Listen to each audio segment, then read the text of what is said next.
Good evening, everyone. This is Mark with RightLineTrading, and I really appreciate your giving me your time this evening. And just a little bit about myself. I'm a graduate of the University of Pennsylvania, former professor at Jefferson University in Philadelphia. And I've been involved in the financial markets for over 20 years. And I began trading the futures and Forex markets about 10 years ago. And really, I've been involved in stock trading for well over 20 years. And the genesis of RightLineTrading really stems back to when I was in graduate school and did my thesis on mathematical modeling using multivariable equations to describe a very specific event. And I'm going to talk really primarily about options, and I'm going to show you how to trade them. I'm not going to spend 45 minutes or 50 minutes here showing you what a butterfly is, show you what a strangle or a straddle is. I mean, you can read that on the internet yourself. What you want from me is really to provide you with really innovative insight into how to create a successful options position. And I'm going to go through all the steps that I go through when I place a trade. You're going to get all the insight that I have that's taken me quite a number of years to develop in this webinar. But what I want to get back to briefly is that what I did during my graduate school time was provide a multivariable equation that described the physiological processes that occurred during underwater decompression. I mean, at the time it was a problem for the U.S. Navy to bring up deep divers who had gone down to 1,000 feet, even deeper, and then needed to come up. And the decompression process was very slow and very dangerous.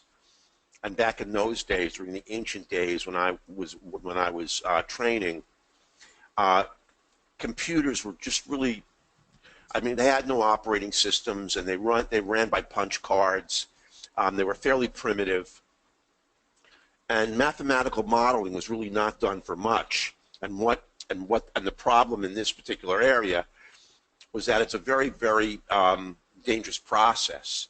And as you come up from a deep dive, you have to keep changing gas mixtures. You're breathing oxygen and nitrogen, but there's a third inert gas that has to continually be changed. You have to take pit stops. You know, you go up 200 feet, you have to wait for a certain period of time. Go up another 200 feet, have to wait for a certain period of time. And really, the goal is to get up as fast as possible and do it safely. And so what I developed along with my colleagues was a model that mimicked all the physiological variables, all the independent variables involved in decompression. And then we optimized the equation using a Navy produced optimization software program called ASOP. And what I found was that if you take any closed system, and the closed system that we work with is our financial instruments. I mean, it doesn't make any difference whether you trade the futures or Forex or whether you trade stocks. Each individual financial instrument is a closed system. And that closed system's price movement is governed by a series of independent variables that, when placed into a multivariable equation, can then determine future price. Unless you work with independent variables, and unless you have the equation in which you place these independent variables optimized, you're not going to get the job done. The difficulty is determining what the dependent variables are from the independent variables, putting them in the equation, and then optimizing it. Now, that's a discussion really for stocks, but you're going to see our you're going to see our trading platform, and that's really the result of all of this work. Now, there's a reason if you buy calls or buy puts, there's a reason why, you know, the widely quoted statistic is that 75% of options buyers lose their money. Because there are two things that can happen. Let's say that you're predicting that a stock which is in full bull mode is moving up really nicely. You're going to buy a call on that stock. There are two things that slay the options trader. And one is consolidation and the other is a retracement. Now, there is absolutely no way to predict when any financial instrument, like in this case stocks, are going to go into sideways consolidation. That sideways consolidation can last for days, for weeks, or for months. It does not take the stock out of its bullish trend, and it's most likely going to break out of consolidation in the direction of the trend. This is one of the things we leverage when we trade stocks. The other thing that is really another hammer in the coffin of options buyers is the retracement. Every stock can retrace back to its first area of support. Now, if it's trading right off of support, it won't do that. But rarely is an analysis done that's careful enough to see that you're trading right off of support. Normally, if a stock really is in bull mode, it's lifted off of support. So what can happen again to any financial instrument that you buy a call or buy a put on? It can retrace back to support if you're buying a call, or retrace back to resistance if you're buying a put. And that retracement can last again for days or for weeks or for months. The key is that when it hits support or resistance, it bounces back to the upside and continues its upward move. So the financial instrument you're trading doesn't change bias. The bullish stock you bought continues on its uptrend, but your option is already lost all of its value. All of its time value has leaked out. Now, obviously, retracement is worse than consolidation, but if the consolidation pattern takes weeks or months, you're going to wind up making very little money. Even if you buy your option at the money, you're going to make pennies, if anything, on the option. This is what we need to avoid. Now, there's only one way to avoid it, and that is buy stocks that have a specific upside catalyst that occurs the day you place the trade. And really, I'm telling you what I look for before I place an options trade. And in our 216 portfolio, over 90% of our positions are winners. And we have an enormous number of open positions and a gigantic number of closed ones. And I'm going to place one into our newsletter tonight. And I'm going to show you the position that I'm going to place. And I'm going to show you exactly why. But what I look for is insider buying, and I want it to be the CEO or the CFO taking really large positions. I want to see them spending millions of dollars. And I want to see that what I use is Benzinga Pro. That's Benzinga Pro. I have no association with them at all. They very accurately run a ticker.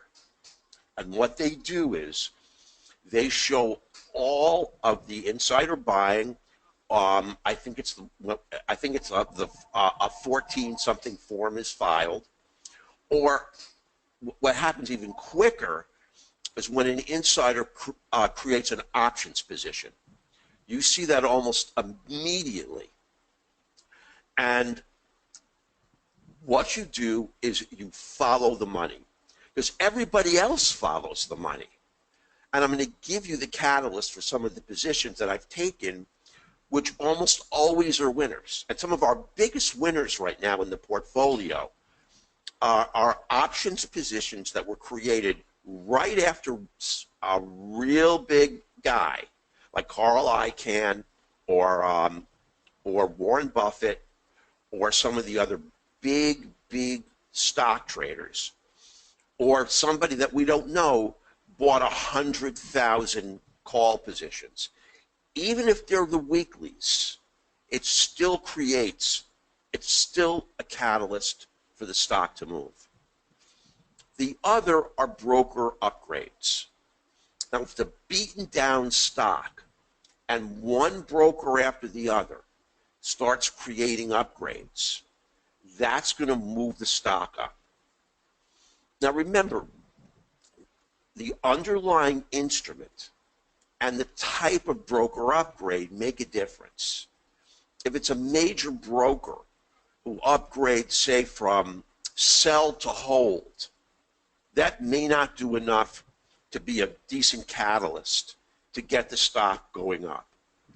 But if it's a major broker who upgrades from, say, hold to strong buy and increases the stock price target significantly, that is going to act as a catalyst to move the stock up. Now, the other is news. And the news can be somewhat esoteric. To give you a good example of news, I was watching the Benzinga data feed, and I saw that a news release said that we were running out of cruise missiles in the Middle East. It was really nothing more than that, and that the U.S. government was looking to make a large purchase of cruise missiles. It was like a news bulletin. So what I did was I did my own research, and I found out what company makes them, and the company that makes them is Raytheon. So I immediately, most of the time, I like to create vertical or horizontal spreads because they're safe, and with an upside catalyst, you've created a great position to return 10 or 15% on your money, and that if it's annualized, that's a very large gain, because that 10 to 15% is over 30 or 60 days. But in this case, I felt that was so strong, I recommended to buy a call on Raytheon, and Raytheon really moved, and normally Raytheon is not a big mover. We made 215% on that position, simply because I checked and saw who made cruise missiles and saw that the U.S. government was looking to make a big purchase. And the other is a really powerful signal that I'm going to show you called the unlock. And right when an IPO first starts trading, it's in a lockup period. Most of the shares of its stock, or a large portion of its shares, cannot be traded. And there also can be no public press releases from the company that did the IPO. What doesn't make any difference whether Merrill Lynch or any of them. They can't say a word. And so there's usually no broker upgrades, no brokerage downgrades. And right before the unlock period, when traders perceive that most of the insiders holding these shares that they can't sell are then going to dump them on the market, and the float is going to increase, they dump. So everybody dumps their shares prior to the unlock period. Then the actual unlock period occurs. And then about a week later is when you buy. Because what you bought is at the period of maximum pessimism. And it almost doesn't make any difference what the stock is. If you could create an indicator that said maximal pessimism on any financial instrument, it's got to go up if that's the most pessimistic time any trader is going to find. So people trade and sell. They trade into the unlock. Then the shares are unlocked. But remember one other thing, and I'm going to go into this more later. Most of the traders who hold those shares are not going to sell them because the stock is usually at its low point since it IPO'd. Because everybody holding shares that are not subject to the lockup are dumping them into this period. So they're not going to dump them either. They're going to hold them. So the unlock is the point of maximal pessimism, and I'm going to show you how if you move in after the unlock period, you can secure really, really nice gains about 85% of the time, irrespective of what the underlying stock is. And the stock can be a real dog, but in the long term, it's not going to do particularly well. But if you grab it when everybody thinks the stock is going to go down, and all of that is already priced in, what you're buying is a financial instrument that's very, very likely to head back to the upside. Now, I just wanted to give you a little, to just show you, this is Paycom. And frankly, I don't even have any idea what they do. I mean, this is an old position, and I don't remember. But you can see right here was the unlock period. This is the lowest, close to the low of the stock. And you can see what happened after the shares were unlocked. The stock went from 18 to 28. This is Auris Medical Holdings. Now they make medicine for the ear. And I don't even know or recollect exactly which medicine it is, but it didn't matter. This was the unlock right here, the point of maximal pessimism. Here's when you buy a call, and whoomp, up it went. That's a great opportunity to get yourself in on an inexpensive call because the stock has taken a beating and really subject to huge pessimism. The calls are going to be inexpensive. The puts are going to be expensive. You're going to buy on the call side, get a very, very cheap call option that's going to fly for you. Now, I just wanted to show you, these are just a very few of the positions. And I wanted to show you our vertical spreads. Newmont Mining had a September 16, 2016 put spread. Now, if you see that it's a $5 spread, 50 cents on the spread is going to give you about a 12% return on investment. The stock closed at 45.41. All we needed it to do was close over 32. It rocketed. Western Digital, October 21st expiration. It had a close above 37. Our put spread closed, the stock closed at 43.92 on options expiration. It wasn't even close. We got a net credit of 45%, which is about 20% return on investment. Carnival Cruise Lines, 42.41 put spread. The stock must close above 42. Got a 20-cent net credit. That's, again, about a 20% to 22% return on investment. Not even close. U.S. Steel, 13.11, purchased with a net credit at 25 cents. That's about a 10 to 12% return on investment. Close at 22.68. almost double the price we needed to get 100% of our net credit.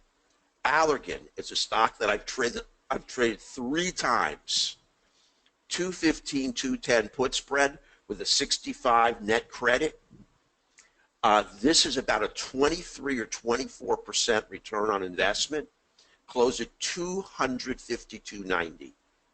Not even close. Apache, 45.40, net credit 45 cents.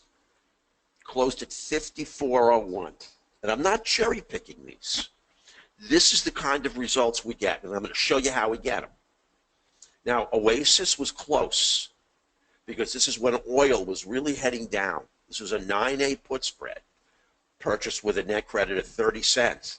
That's about a 33 to 34% return on investment.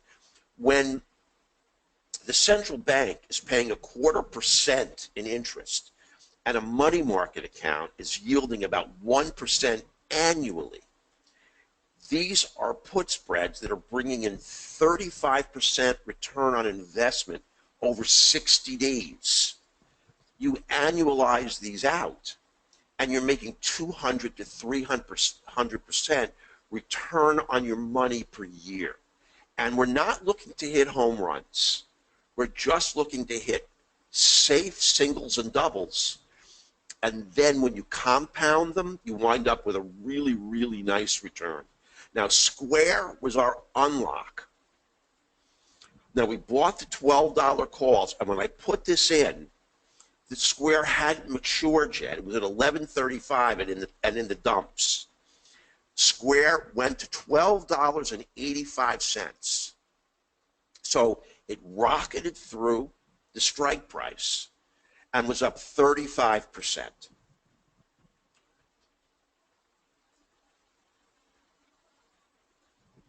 Now, here's just a few more, and I'm not going to bore you with these, but this is Relapsa, a 9.7. I don't have the price, 100%. Delta, a flat call, 50%. Perigo, 100%. Relapsa again, 100%. Bluebird Bio, 100%. There's Raytheon, 209%. Now, here's the kind of information I'm looking for in order to get an options position. Now, we have a call position on Ford. It's still open, and we only bought the option, we only bought the call for 19 cents. Very, very cheap, and I told everybody in the who subscribes to the portfolio that this is going to be a doubler or you're going to lose 100% of your money. I mean, this was that kind of position. So you're only going to buy a very small number of calls. And Ford was hammered down. And basically, it was seeing a slowdown in units sold everywhere. And it was consolidating around 1250. And that's approximately, I don't know where Ford closed today. Let me just take a quick look. And I'll tell you the position that we hold on Ford. Ford's got to move a little bit for us. Ford closed at $12.18. Now we have 3 months for Ford to hit 13. So we've got to get 82 cents on Ford. And like I said, this was either going to be a home run or it was going to be a strikeout. It wasn't going to be a single or a double. Ford needs another upside catalyst. But here's what I felt, that people are struggling. People have a lot of money, and actually people who have a moderate amount of money. There's no place to save your money. You put it in a money market account, you're going to make 1%. So what people are doing is they're looking for beaten down blue chip stocks that pay a nice dividend where the downside is limited and the upside, potential upside is high, and they're going to get close to 5% a 5% dividend annually, and that is Ford. So that's why we went into the Ford calls, because it's a great blue chip to invest your money. Now, I've had a lot of people in the portfolio come back to me and say, you know, Ford, there's this huge slowdown, there's a lot of pessimism, but everybody knows this, and I believe that all of this pessimism is already built into Ford. If Ford has a bad quarter, I think that that's already built in. The anticipation is that Ford is going to have a bad quarter. So the only thing that can happen to Ford is it's anticipated earnings. Next time it has earnings, and I'm not sure what the date is, if it has any kind of upside surprise, it's going to rock. So this is why we placed a call position on Ford. Cons was a really, really beaten down stock. It's a specialty retailer, and it offers a lot of different consumer goods.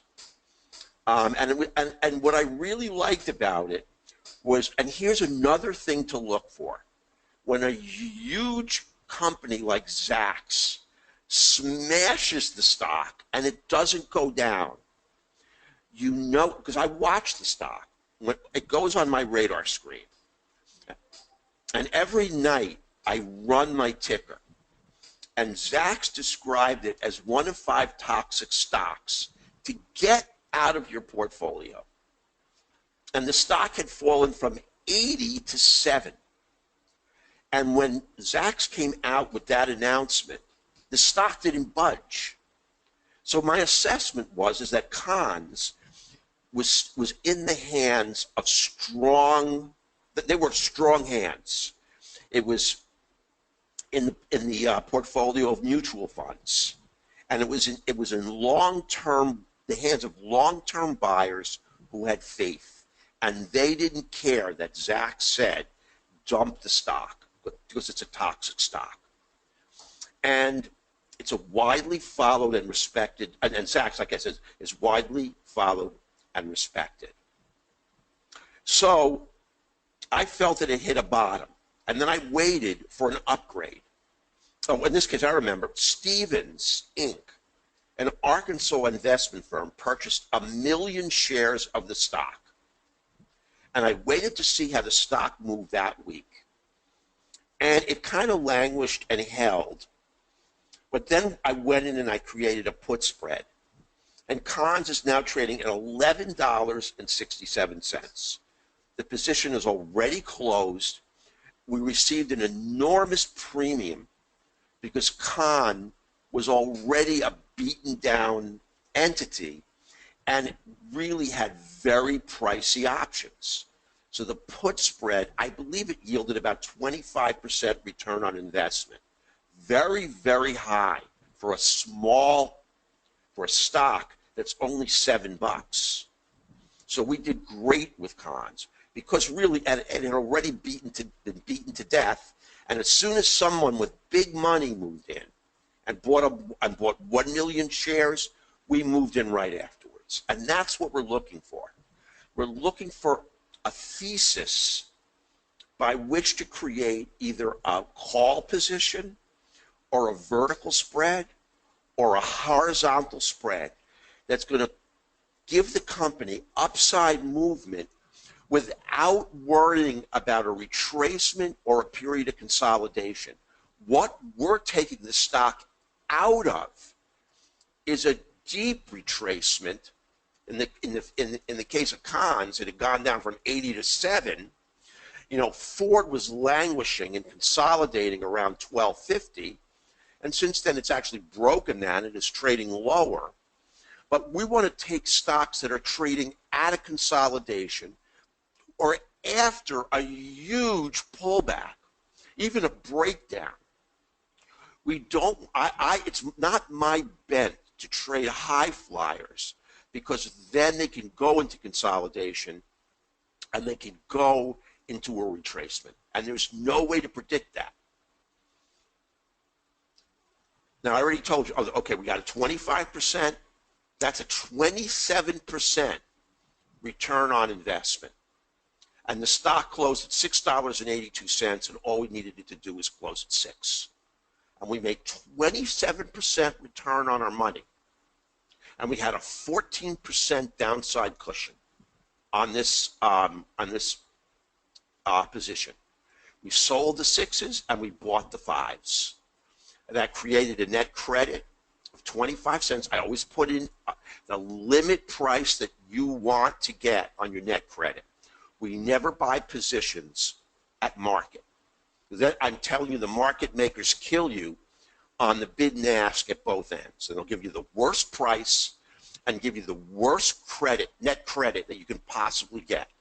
You hold for the credit limit that I recommend, and if we get filled, and occasionally we don't, we're going to get a great return on investment, and we're going to do that repeatedly, over and over and over. And I'm also going to show you a couple of losers. And I'm going to give you, I want to give you more in depth about how to trade. I'm just going to skip Newmont Mining because I put in here some recommendations by other. I get a whole bunch of options newsletters, and their technical analysis is super primitive, and the thesis by which to buy stocks is often very, very, very flimsy. And they pull in a lot of losers. Like, we don't use a MACD or a stochastic in our trading. And I'm going to show you our platform. We use a much more sophisticated form of technical analysis. In this technical analysis, I see a lot of companies use that TT squeeze indicator. Trust me, that thing is nonsense.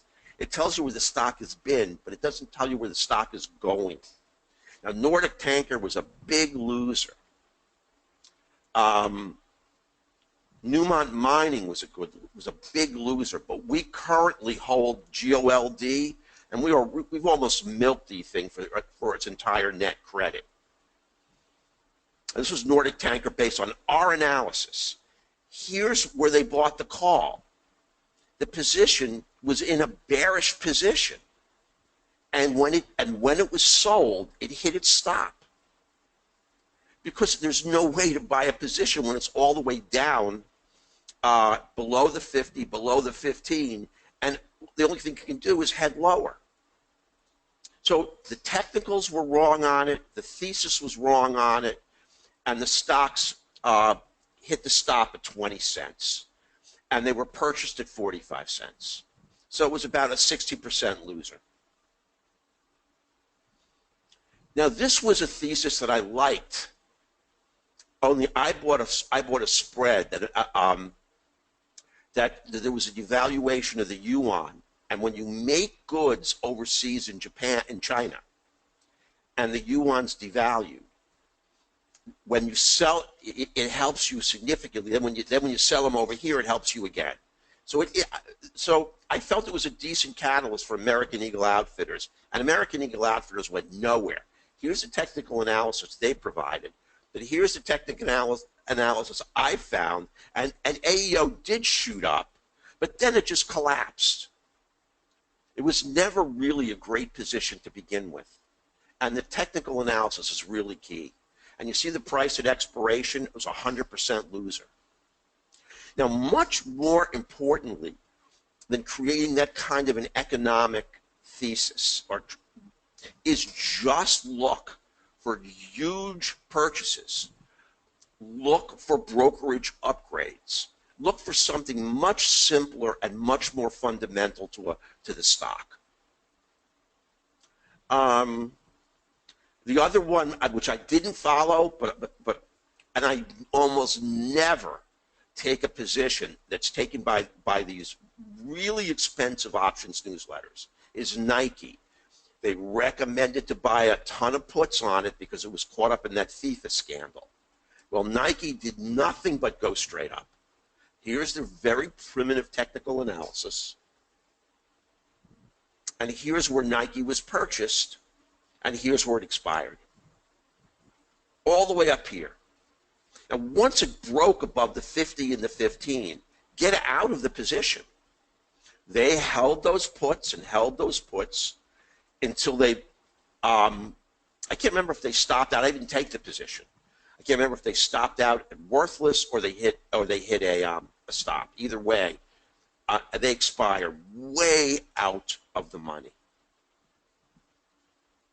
Again, it was the same thing with CBS. Here's the primitive technical analysis. This is called consolidation, and there's this little doohickey of a MACD crossover. Time to buy CBS. Well, here's where we had CBS. Below the 15, 50, and below the 15. Bam! CBS expired and did nothing but go down. And the thesis for buying it was awful. It was free cash flow. It was a bunch of dojis. I mean, we just don't do that. Now, I just wanted to show you quickly a few more of our spreads, and then I'm going to show you specifically a new position I'm going to recommend tonight. And I'm going to show you exactly why I'm going to recommend it, and I'm going to show you why I think it's going to be a huge winner. Now, I bought Transocean Offshore, rig. Now, here's the line it had to close above in order to get 100% of our net credit. We entered it here. It closed here, 100%. Here is Sun Edison. And that was a close one. And you know what happened to Sun Edison. But the technicals on Sun Edison were great. It was really consolidating. And there was some very, very bullish news out, which pushed it up. And it stayed above $9, and we got 100% of our net credit. GoPro. Now, GoPro, this is why these positions are so safe.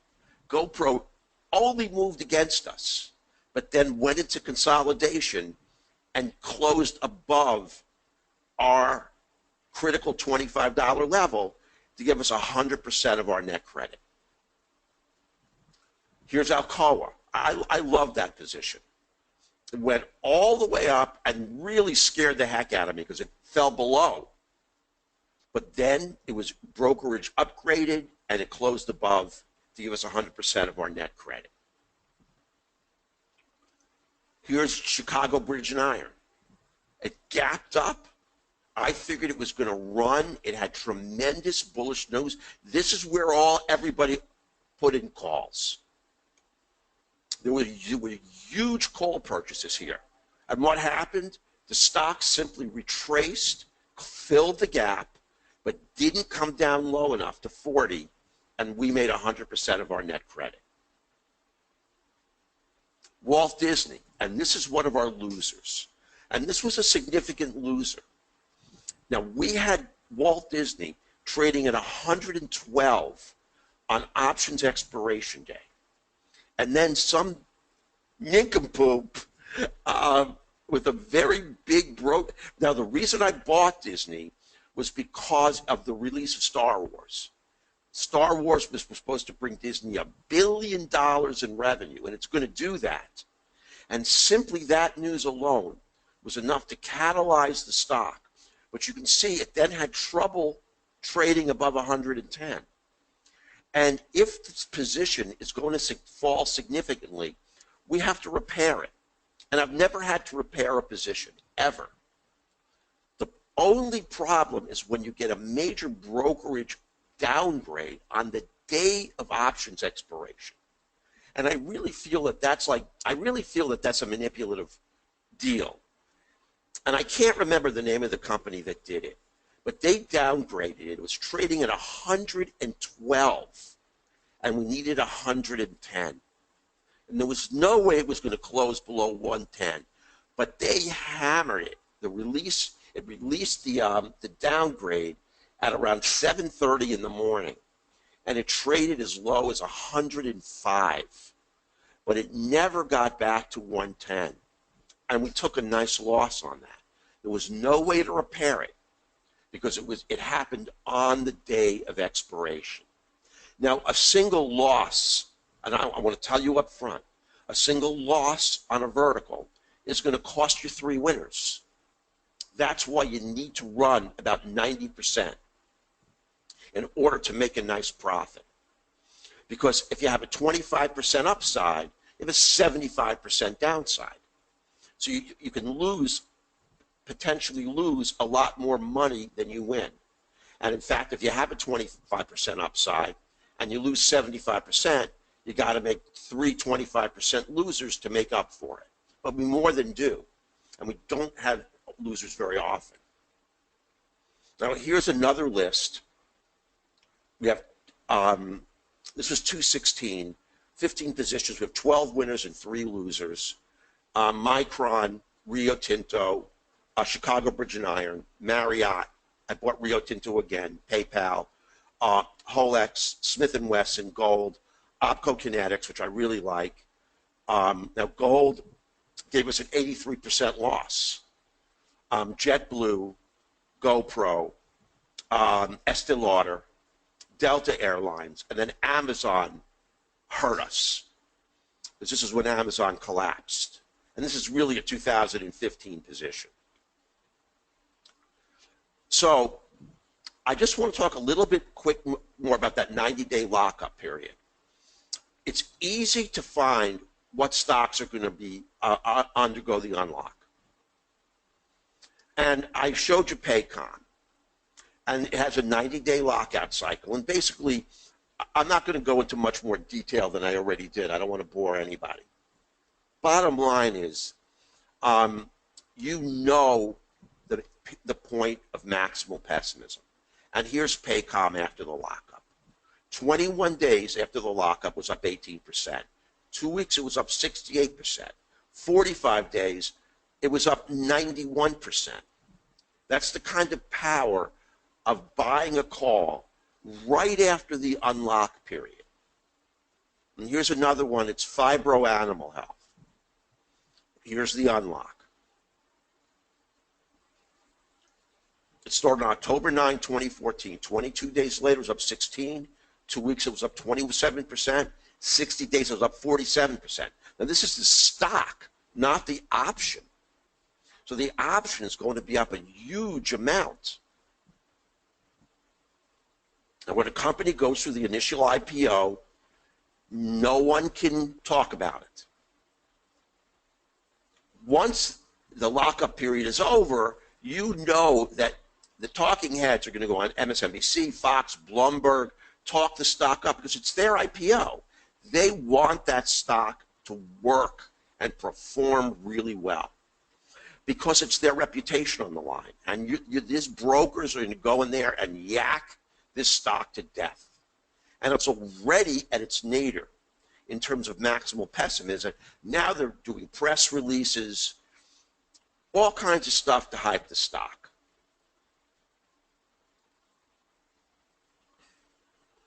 So we're always looking for that point of maximal pessimism. And that's really, to put it in a nutshell, that's what we're looking to do. And I'm not going to go into any more depth about it because I think you get it. Ferrari was another one, which I remember well. This is a crappy analysis, but the May 22 16s, they traded for 80 cents. We bought with a price target of 320, 8 for 80 cents. Ferrari went nuts after lockup. Just went nuts. Now, before we go over here, what I want to do is, I want to, because we're going to do this cheaper. And what I want to do is show you this.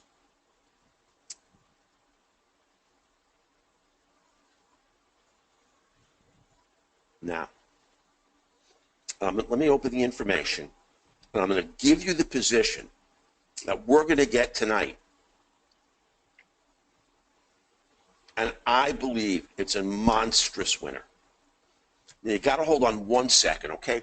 Just give me 30 seconds. I'm going to be right back, okay?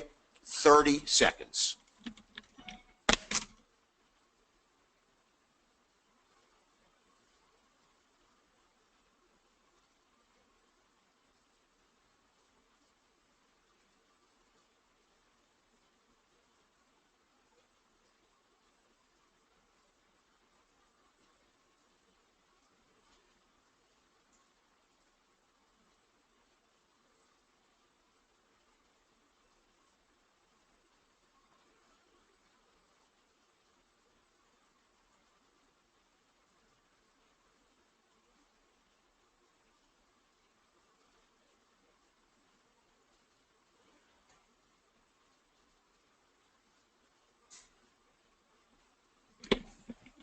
Okay, thank you. Now, what I did on the Benzinga feed was I saw this. Let me find. Now, if you have the patience to run the data feed and wait for these, you can do this just as easily as I can. I'm giving you all the information, so there's not a whole lot of esoterica involved here. And really, there's no magic to trading options. And if people tell you there are, they're just blowing smoke. You just have to have a very, very carefully laid out plan. And what I found was that the director of Chesapeake Energy, the ticker is CHK,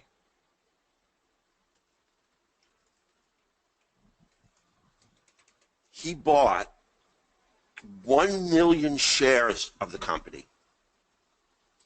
And this crossed the ticker on Benzinga. Now, that is no small position. 1 million shares. So I went back and I looked at Chesapeake. Now, remember, besides the fact that you've got this upside catalyst, you also have to create a spread position that is very advantageous for you. Now, Chesapeake closed today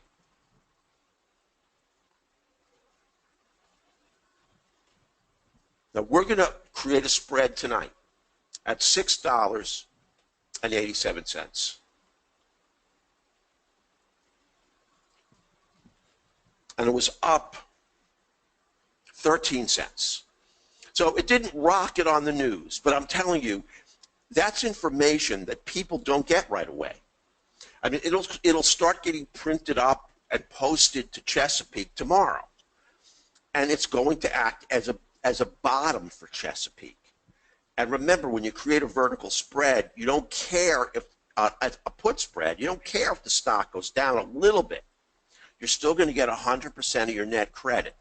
Now, the second part of this is a little bit harder, and that's finding the best spread at the best month to give you the best return on investment with the best downside cushion. Now, what I do is I calculate what is 15% of $6.87. So I just go in and I multiply it. It's nothing 0.15. It's $1. It's about $1. So I want that $1 cushion. So I'm going to look to sell a put around $6 because that's going to give me about a 12% downside cushion.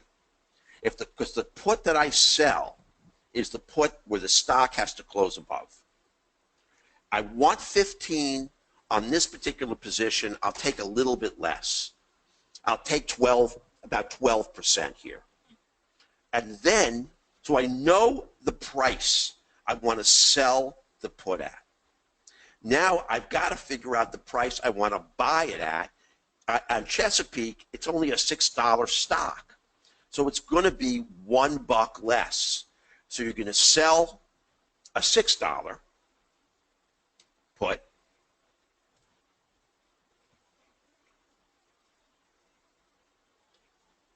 And you're going to buy a $5 put.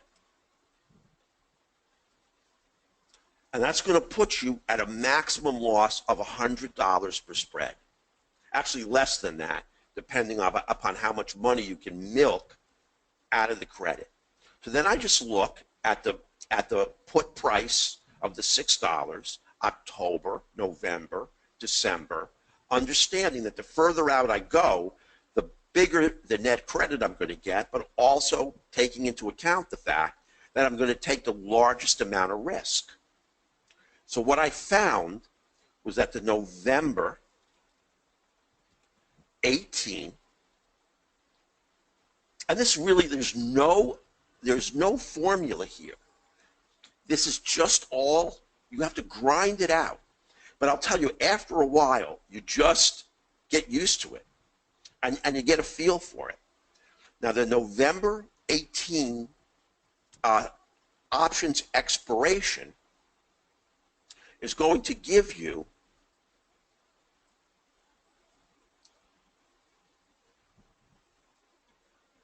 about a 27-cent net credit. Now, that is not the natural. That's the midpoint plus a penny or two. Now, 27 cents on a $1 spread is about a return of 37%, which is a huge return on investment. But we're selling the $6, and we've got 87 cents of downside. We don't care if it comes down to 6. And we've got about, let's see, we've got about 2 months. Now we're going to buy the 5s at the November 18. It's going to give us a 37% return. And we have a downside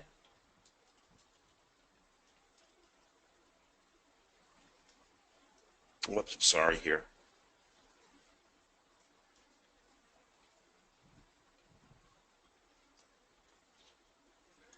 Downside cushion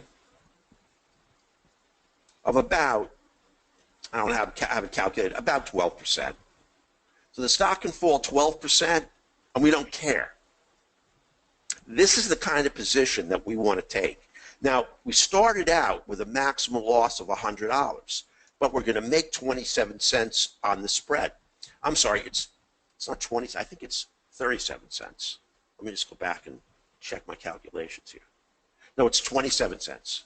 So the maximum loss we can take on each spread is 73 cents. So you can see why every loser is going to eat up 3 winners. And I want you to know that. But you can see the huge downside cushion that we have. And we just found out that an insider bought 1 million shares. Now, if he has enough confidence to spend almost $7 million on this position, then I'm telling you, people are going to follow his lead. And I'm going to show you a couple of other positions we have. And we do this over and over again. One of our best positions, you hang on one second, I'm going to give you a little bit of our portfolio.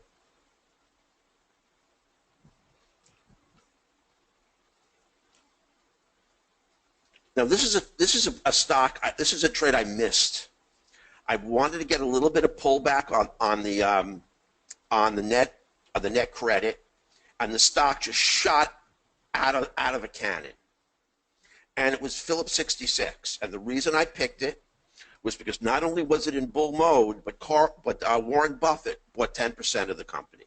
The day after, I put a bull put spread on it, and it rocketed up so fast, I couldn't even get 3 cents more than they were offering, and I lost it. As soon as GoPro announced that it was putting out these drones, and it got brokerage upgrade after brokerage upgrade, put out a spread on GoPro. GoPro is, I mean, it's at 16.19. It has to close above 11. It's 5 points. It's almost 40% above the price it has to close to give us 100% of our net credit. Apple Computer, right before the exposition, just from a history of innovation, a put spread, Apple's at 114. It has to close above 95 in November. We've got 20 points on Apple Computer, and for us to threaten, for it to threaten us. Mylan Labs, once it consolidated and hit nadir on that EpiPen fiasco, I came in with a put spread. It's at 42.59. We've got a buffer of all the way to 37.50. It's got to fall almost 5 points, and it's not going to do that. JCPenney, somebody moved in and bought an enormous amount of JCPenney. We've got till 9. It expires in 3 weeks. We've got 9.76. I'm going through the whole portfolio. Silver Standard Resources, multiple upgrades. Silver, it's got to close above 10. It's at 13.17. I mean, I could go down these. Now, I'll tell you the ones. We rarely lose a put spread. The other call I bought was on Zoe's Kitchen. It doesn't expire until December, but that one's at risk. Zoe's closed up 84 cents today. I put in for a $30 call. It's trading at 24.93. So it's way down. It's trading at only 48 cents. We bought it, I think, for $2 and change. So we're down a bit, to put it mildly, but we've got until December, and I think Zoe's Kitchen, once it puts an earnings report in front of it, is going to do great. Zoe's is very unique. It doesn't have franchises. It owns its own stores. It's going international, and it's a cash cow. We have Western Digital. It's up so far. It's unbelievable. Newmont Mining is gone. I already gave you cons. It expired. This is our portfolio right now, and what we're going to add is we're going to add Chesapeake Energy. Just based on that 1 million shares traded today, the fact that we can get over 35% return on investment, and we have a huge cushion to the downside. And we're going to put in a limit order on the position to lock in. Now, I may even want to lock in more and look for a little bit of a pullback, but we're going to get at least 27 cents. Maybe I'm going to try to get 30 cents. If we get 30 cents, the return on investment will push closer to 40%. So that's the be-all and end-all of trading options. Every position that I placed, you can also place a call, because these are stocks that are either beaten down or in bull mode, but they've got tremendous upside catalysts to prevent the two hammers of death of call option buying and put option buying, and that is consolidation and retracement. You must have an upside catalyst. Now, if you have the patience to run the ticker every day on Benzinga and pull this in for, I also look for monstrous options crossing, 250,000 contracts, 200,000 contracts. When I see that, I know that that stock price is going to rally, and it's really safe to put in a bull spread. You can put in a call spread or a put spread. The call spread requires that the stock rise. The put spread simply requires it not to fall. And I prefer that. Plus, when you create a put spread, you put time on your side. Each day that the underlying stock doesn't move against you appreciably or moves in your favor is one day that eats away at the value of your options. The other thing that buying put spreads are great for is the fact that you don't have to close your position.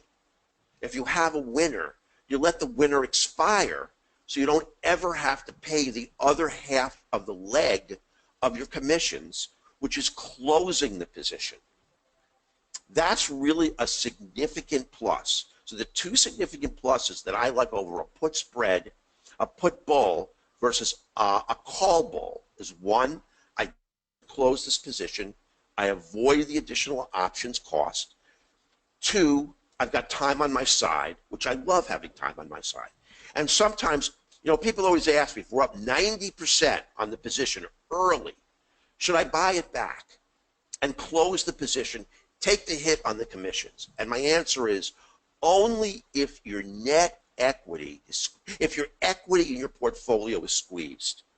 If you need to free up that equity to buy additional positions, then close a 90% winner. But if you're not squeezed for equity, just let it sit there like an egg and hatch. You're never going to take a loser on it because you're up too much. And let it expire and avoid the commissions. I mean, Apple's not going to fall 20 points. Even if the market crashes, it's not going down 20. And it's important to get stocks with great relative strength. And Apple is resilient. So those are the kind of positions that we want to be in, and I like the puts. And one other thing about buying put spreads is the fact that if perchance the stock issues a dividend, you actually get the money, and it increases your net equity. If you buy calls, you have to pay the money. So that's your third. Now that's unusual to be holding a call or put position when the stock actually pays a dividend, but it happens. So it's very easy to avoid it. You don't have to worry about paying dividends, and you hope it does, because if it does, you're going to get more money when the position expires worthless. So really, that's my entire thesis. There is nothing esoteric about it. Benzinga Pro is the way I go. Afterwards, when I pick a stock that I feel has a tremendous upside catalyst, I look at the technicals. And I'll show you really briefly. Let me just show you this. Here is our stock platform. And what we do is we have a dashboard. I mean, all the independent variables align. You can create 100 dashboards. You get an audible visual alert. So you don't want to buy or sell a stock until you get the alert. The alert's either going to be to short it or to go long. And you can follow 100 stocks at the same time, from penny stocks to Google. And until you get an alignment, the bias, the quant lines, the modified 50, and I'm really not going to talk about much about what goes into it. You're not going to consider taking a position because you want all your independent variables aligned. And when you're trading, when you can look at 100 stocks at the same time, you can really move in quickly and swoop. And this is how we do our technical analysis. And if we just look quickly, and let's look really quickly at Dow Facebook today, real fast. Now here's Facebook. And let's see how it did. Now Facebook didn't do much today. Now these are our quant lines. We want to trade with them all red or all green optimally. And you see this took a precipitous fall with a green quant line. Not very impressive at all. And you're really not here to learn about stocks. Let me just take a quick look at Apple, at Apple.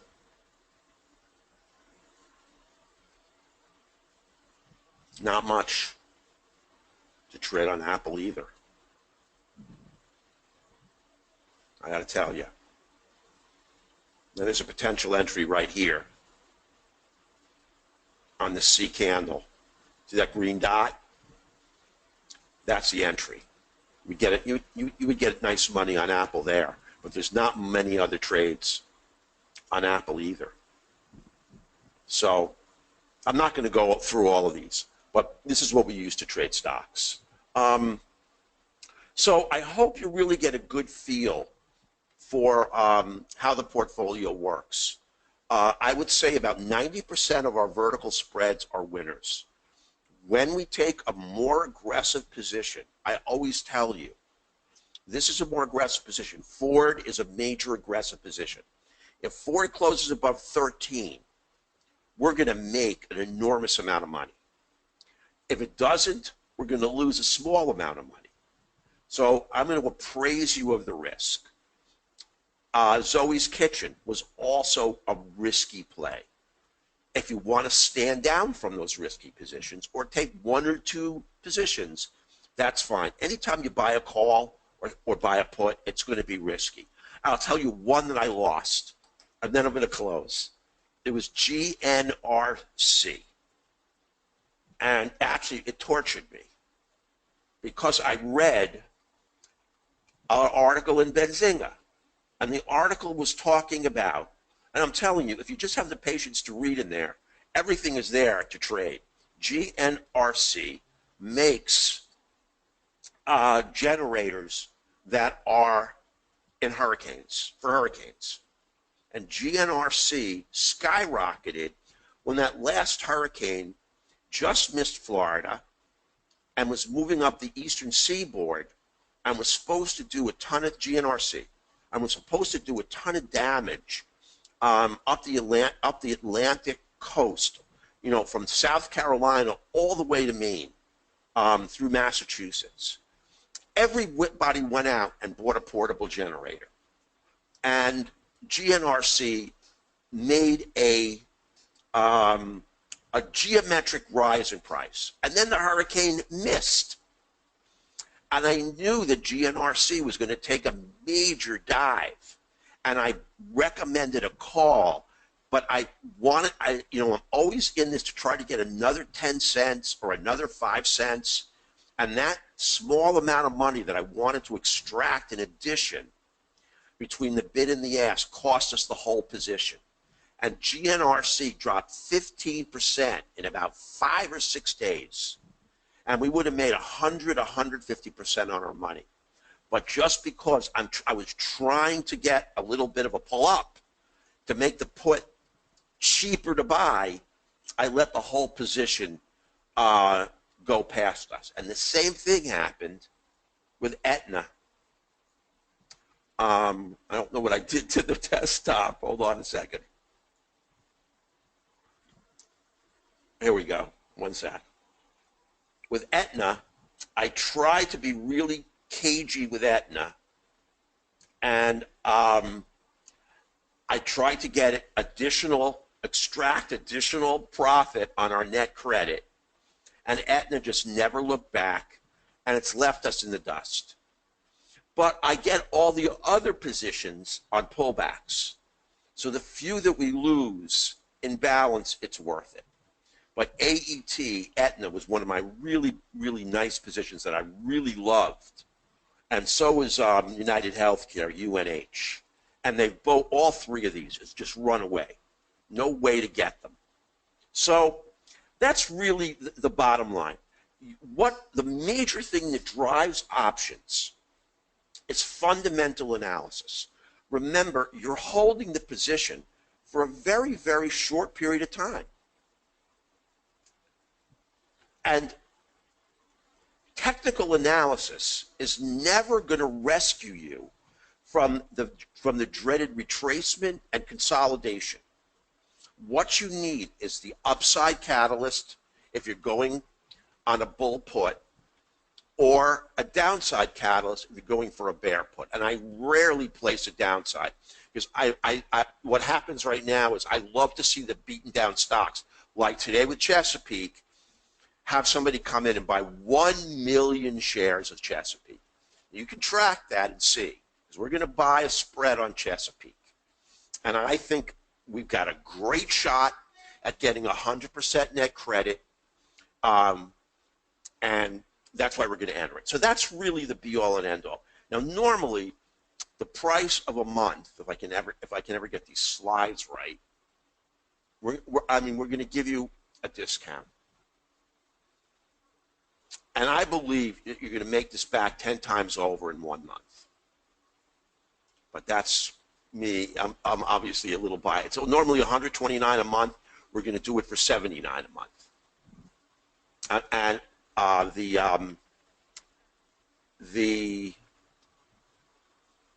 I can find it right here.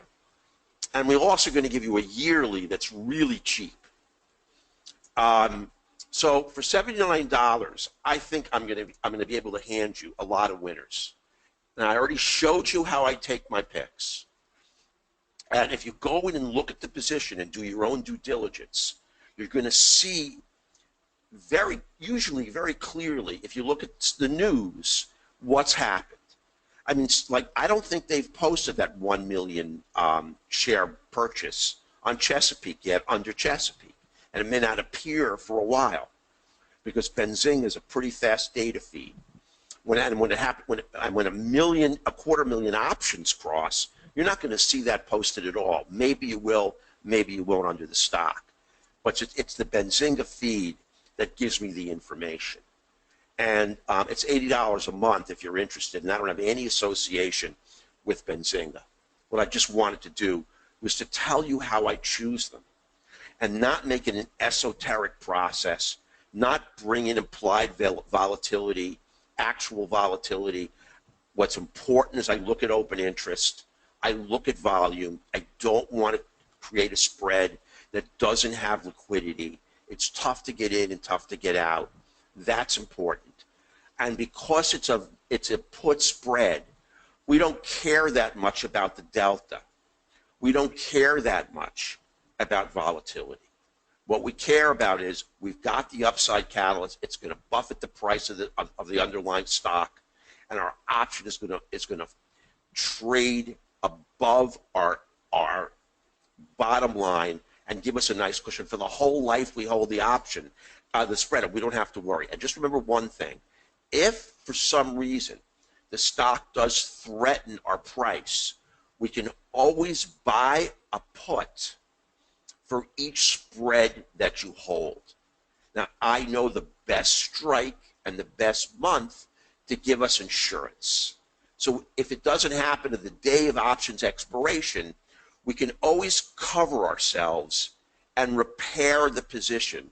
It's going to cost us a small percentage of our net credit. Let's say we're going to get 25% net credit. That's 25 cents. Maybe each spread will cost us 10 to 12 cents of that net credit. But it's going to limit our downside exposure. So if that put expires worthless and the vertical spread returns 100% of our net credit, which it will do if the put doesn't come into the money and protect us, so we'll make half of our potential net equity. Instead of making 20 or 25%, we'll make 12%. We're just going to protect our downside. The only time you can't get protection is when the disaster hits the day of options expiration. That was the problem with Disney, and that's why we took the hit on Disney. The other positions can all be repaired, and all be insured against loss, like homeowners insurance. So I think that Rory's going to put the links in if you're interested in coming on board. We have a lot of traders with us. And I just gave a talk in in Dallas on Tuesday. The group flew me out there. I mean, everybody subscribed to the options newsletter. There were 75 people I talked to because they're all options traders, and they're all really wealthy. They were like multimillionaires in that group. Very, very nice people, though. And we got about a 95% sign up for the options newsletter because a lot of them trade options, and they like safe positions. And they're looking for a return on investment over the course of a year that you can annualize out to between 100 and 200%. And that's what we're looking for. We're not looking for 300% single call positions, because if you do, remember, 75% of call buyers lose their money. 75% of people who sell calls and sell puts are winners. It is very treacherous to buy an option. It is much safer to sell an option. And if that's the only takeaway point you get from this, it's really important. Stay with the bent strongly of of selling unless you see a position that you feel so strongly about. You're just almost 100% certain it's going to run. And I was with Zoe's Kitchen, and maybe I'm right and maybe I'm wrong. I have till December to figure it out. A long time, but it's a long way away. I thought it was consolidating, and it fell further. But we'll see. All we need is an analyst upgrade and one good report, and Zoe's will fly. I mean, Zoe's was a $60, $60 or $70 stock that's down to $25. So that's it. I hope you'll come aboard. I don't think you're going to regret it. I really don't. Chesapeake is our next position. If you're interested in getting it, I'll tell you again what it is.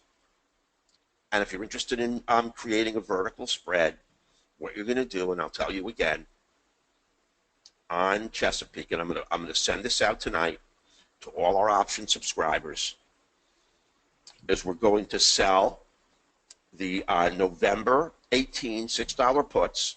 We're going to buy the November 18, 2016 $5 puts.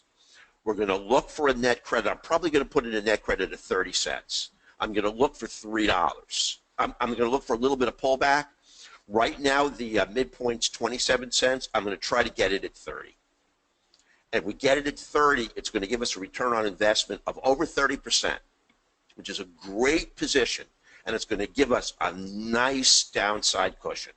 And we only have to hold it till November. And remember, if it shoots up 90% and really rockets on us, we're going to close the position if we need money. If we don't, we're just going to let it expire. That's our next options position. The other one, I'll give you one more, because if you've hung in this long, you deserve it. The other position I'm looking very, very closely at is Etsy, E-T-S-Y, Etsy. And I'll tell you why. Another nice piece of information over Benzinga, and I'm going to give you the information because I always bookmark them right here.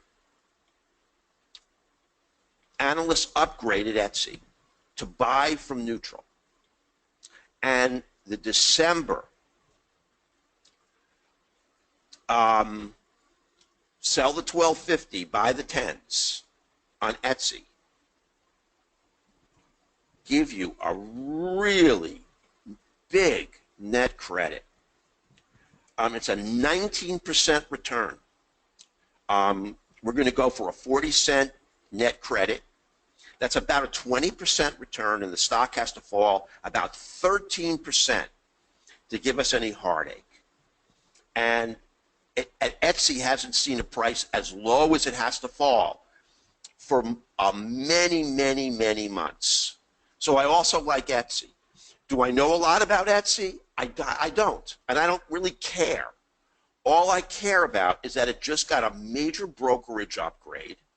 We've got an enormous potential net credit, which we're going to get, and we've got a huge downside cushion, and I'll do my technical analysis.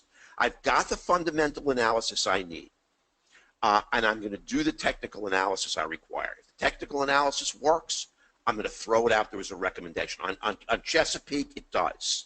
On Etsy, I'm still going to do it, but Etsy is also a hot one that I really, really like, because the ROI is great. And again, and then this is the last thing I'm going to say, then I'm going to let everyone go.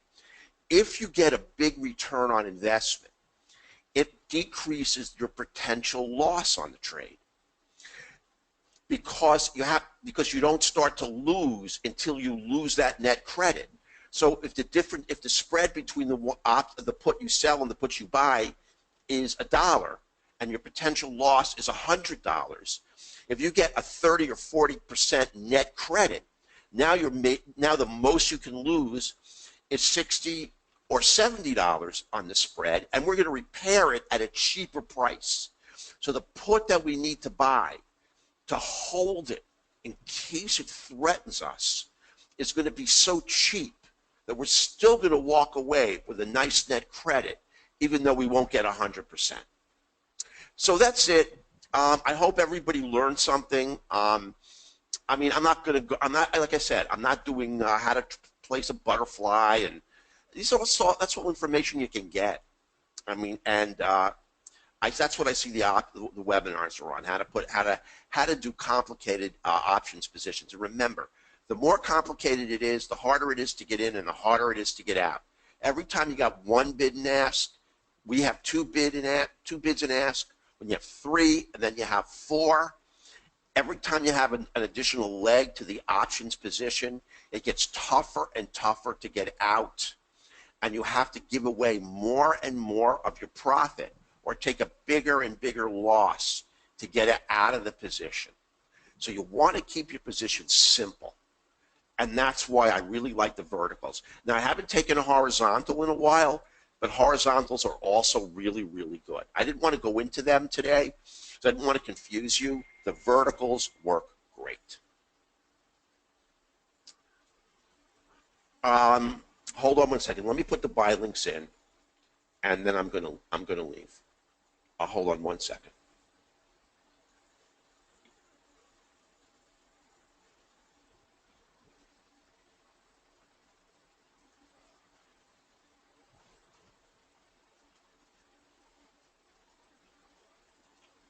My compadre here has to go. I don't see him, Rory. Hold on one sec.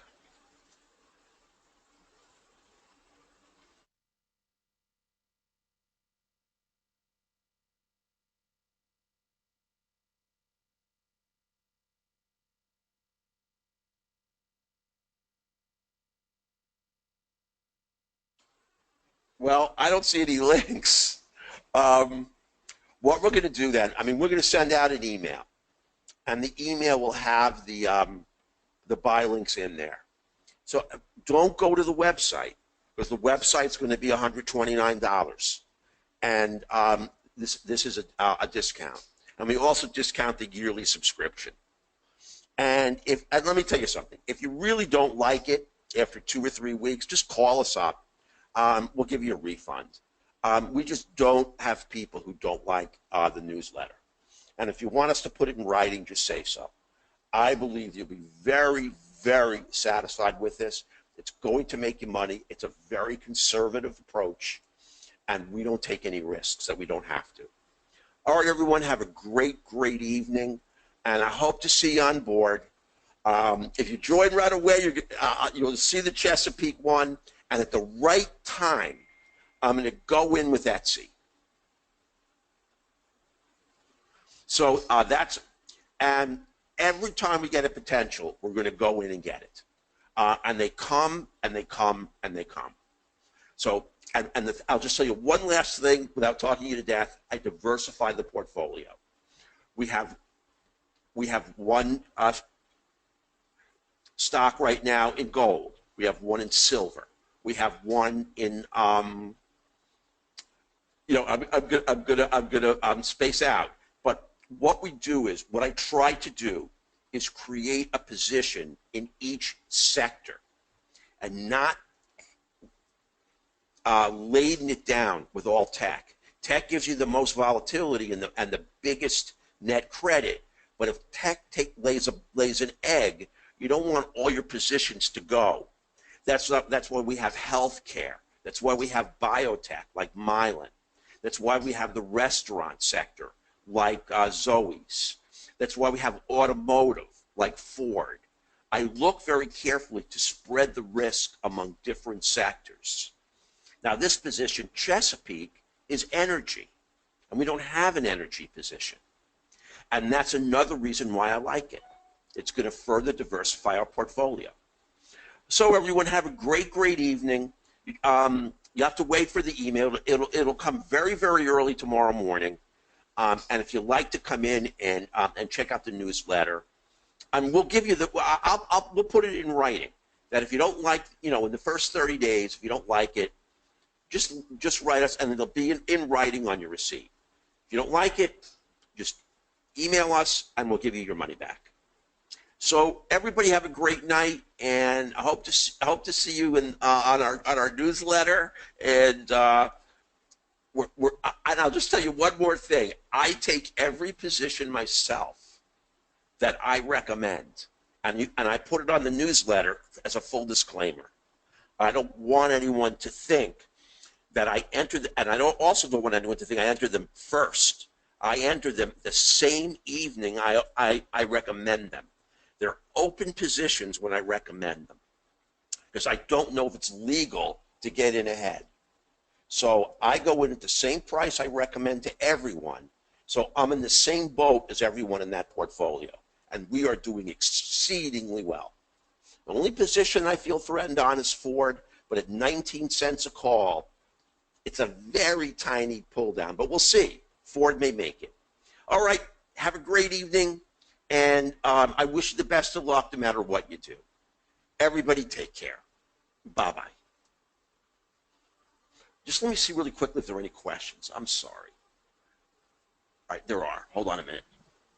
If you're in this long, let me answer them for you. I'm sorry.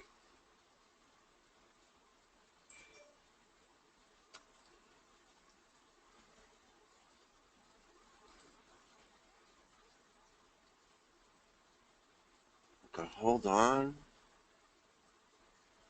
Okay, most of these are from the beginning. Yeah. Okay, we're good. I don't even know where I was, Scott. I don't remember.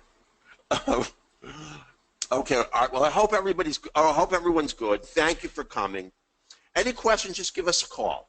855-765-6681.